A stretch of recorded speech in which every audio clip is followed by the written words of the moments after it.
Hey everyone, this is Sportimus here, and today I'll be reviewing the brand new Transformers Henkei Deluxe Class Thundercracker. As you can see, he is in his Japanese box.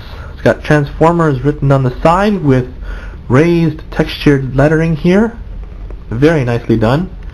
I like this packaging more than Hasbro's since it is more compact and a little bit easier to store if you're into that sort of thing. Very nice presentation of the figure. It's basically the Starscream packaging. The only difference being they made this blue instead of the color photo. It's the exact same thing pretty much. Otherwise, little side there, and then of course the back is basically Starscream's back packaging. So nothing really new there, unfortunately. And of course other Henkei figures that are available for your purchasing pleasure. So that said, let's open him up and see what he is like. Okay, here he is outside of his plastic prison. As you can see, he is also an F-15 fighter, just like Starscream and Skywarp and Acid Storm. There was a BotCon exclusive of Thundercracker which came out in 2007, which upset a lot of fans because they were hoping and expecting even that a classic Thundercracker would be released in mass. Yet that did not happen. However, there is now a release of the Henkei Thundercracker, which is what you see here. There are some differences between the two, one of the major ones being the shade of blue.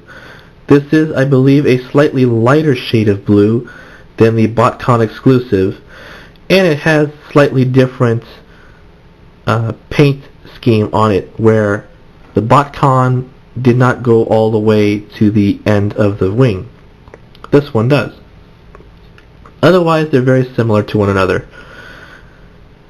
There may be other differences, one of them probably being there is no chrome on the missile launchers here, but otherwise that's all I can really think of right now, since I really don't have the BotCon exclusive Thundercracker. But otherwise, he is a really, really nicely done figure. Simply gorgeous. Love the blue. I like the shade. I was afraid of it being a little bit too light or a little bit too topaz or turquoise or whatever. But nicely done. There really isn't much else new to say about these Seekers, since they really are basically the same thing except they're different colors. But this is very, very G1 accurate. Very nicely done. I kind of wish they painted the nose cone dark blue or this, this color to match, but nah, big deal. Here's the underside of him here. There's no center landing gear where he should be. Instead you have these little wheels that pop off. Or pop out, I should say. One of the things that I have to mention is a lot of people have noted their Thundercrackers having a lot of issues with either the transformation or loose limbs, particularly in the legs and the shoulder holes for these missile launchers. Even paint applications sometimes being a problem. So this being out of the box, we'll see how well this fares and see how far across the board quality control actually goes with these guys. And frankly, I find it a little surprising and maybe even disappointing, since Acid Storm also came out recently, and mine in particular, at least, has no real issues, although there have been reports of problems with Acid Storm, but not nearly to the scale of the limited run of these Thundercracker figures. And by the way, Skywarp, which is also released at the same time, does not seem to have as many issues as the Thundercracker one. So that said, I'm going to transform this guy off camera, and when we come back, you'll see him in his robot mode, and we'll go from there. And here he is in his robot form. As you can see, he looks very, very good as a Thundercracker. I'm really impressed with the way he looks. Unfortunately, I have not been able to escape all of the issues, and one of the most common being is this right here.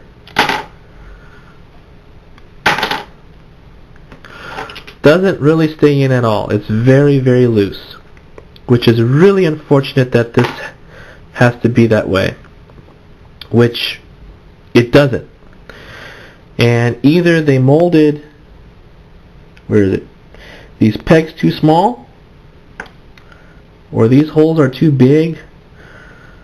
My guess is these holes are too big because they fit very well underneath his wings. Very, very well. There's no issue at all with that.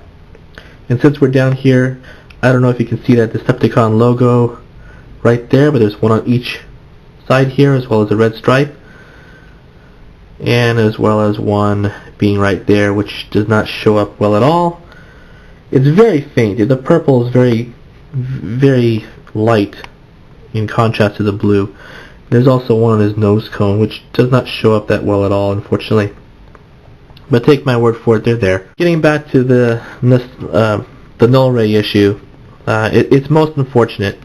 However, it's not the end of the world. You can use nail polish, and I could have done that before I done this video, but I chose not to because I want you to see what it's like right out of the packaging. Just like the Starscream, they are spring-loaded, and they're very tight. Some people also store their null rays in the back of the wings.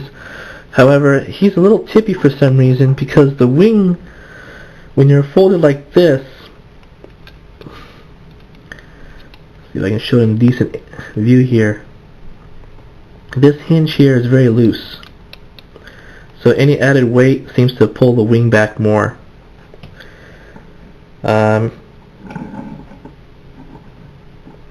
Legs are pretty decent on mine. They're not too bad. They're a little on the floppy side, but so is my classic Starscream, but they're not as tight as my Acid Storm. Articulation is the same as all the other Seekers, so I won't even bother showing it. The joints on the legs are pretty decent though. They're not too bad on him. And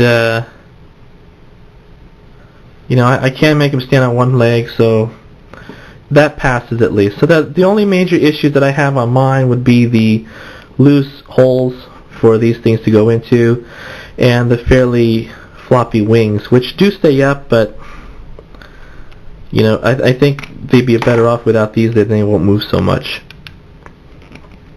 But otherwise, there are no paint issues that I have seen on mine. He came out pretty clean from the factory. This is a little loose, but doesn't flop around too bad. It actually stays in pretty good. So, but otherwise, just two issues that I have with mine, unfortunately. He is $75, and if you buy this guy for $10.99, that's quite a difference. However, if you are a Thundercracker fan and you like this mold, then he is a good buy. Just be aware of the issues that you also get when you purchase one of these things. He is very well detailed and all that, and he has a nice painted face with red eyes and a really nice Thundercracker look to him. As far as display purposes go, if you're just going to put him up on the shelf like I am and say, look, I have classic Thundercracker, then he's alright. I think with, like I said, it's also been suggested to use super glue, but when you do that, well, with both super glue and nail polish, do not put this in when you apply it. Let it dry first, okay? Because if you put the super glue on here or the nail polish and you stick it back in there before it dries, you're not getting it back out. I'm not going to score him. It's just going to be open up to you. He's not bad in my opinion, but he could be a lot better, considering that we've seen a lot better from the same mold. And if you want a size comparison, well, here you go. Alright, here you go. Here's Mr. Birdman here, Swoop. So he's about an average deluxe class size figure. This is an addendum to the Henkei Thundercracker review. I was going to make this a separate video, but decided against it because I figured I may as well just keep them together, since it basically addresses some of the issues that the Thundercracker Henkei mold has. Now mine, compared to some others, has very few issues. One of the things I will be addressing is the problem with his null rays falling off. There's an easy solution in fixing that where they will stay in without any issue anymore. As you can see, it's a huge difference than what you've seen in the video just minutes ago. So, how did I do it? Well, basically, simple. You just pull this guy out, buy one of these. Doesn't have to be this brand, but this is a nail hardener. Or you can get a nail mender, which might work just as well. Or any other brand that has anything to do with nail polish. And this is the top coat, so it's clear, and it basically hardens the nail. And it's very easy to apply. It comes with its own brush in there. Use sparingly, apply one layer at a time. And each time you apply a layer, test fit the part to see how snug or how loose it fits and see if you need more. And generally the results have been very good for this figure, and I will show you. Basically, I was going to put some on the peg, but I decided against it because his null rays fit perfectly into this peg, into this hole, excuse me. And if I were to apply nail polish or anything like that to this peg, it would have made this much too tight to put in. So I basically decided not to do that, but rather put some nail polish inside the hole. And as you can see, you can't even tell anything was done to it. It's dried completely, and it's virtually invisible. So after it's dried thoroughly, you just put it back in, and bam, no more problems. It's a very easy fix. It also works very well for toys that have loose ball joints, such as perhaps Cybertron Mode animated Optimus Prime, the deluxe figure, or Swoop, who has a lot of ball joints. Things like that. So it might really be a multi-purpose fixer for a lot of different things, for Transformers in particular, maybe some other toys as well. Definitely something handy to have around. As far as other things go, I haven't really figured out how to address this too much. Mine does stay in unless you really shake it really hard, so I decided to pretty much leave that alone. The wing, however, I'm sort of torn on. It does kind of flop a little, but not too badly. But I haven't figured out how to safely remove it and fix it, because basically the wing has a peg that goes through this hole here from this side, and I'm afraid to tug on it and break it, so I really don't know if it unclips or whatnot. So if anyone has any ideas about how to fix that, please feel free to make a video and attach it in response to this one. And same thing goes for the feet. Mine are fine, but there are some who have very loose feet here, so